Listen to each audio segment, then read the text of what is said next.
Hey family, Tanya here. Hey guys, I'm checking on my seedlings and they are doing very well. It's time for me to transplant them. It's been about, they started uh, coming up about 3 days after I planted them, but it's been a week now. So look at my squash.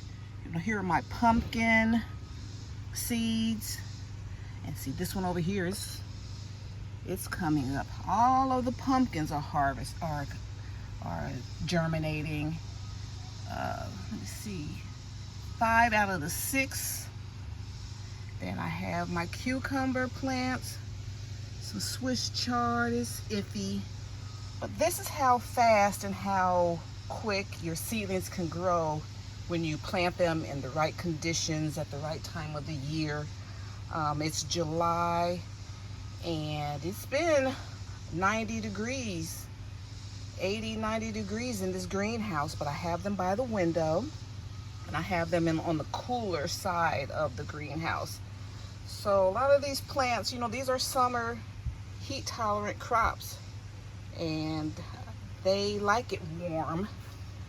As long as they're not, the sun's just not beating down on them. It's either you're going to have it warm and shady, or if the sun's beating down on them and it's 100 degrees, they'll struggle. They've been doing fine here.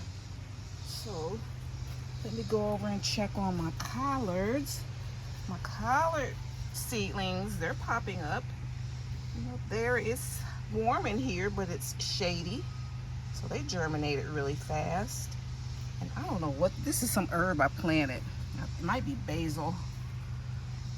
And I wanted to see how my watermelon seeds were. I had them for a little while. They haven't popped up yet. So I may not have any watermelon. So let me, let me go on out.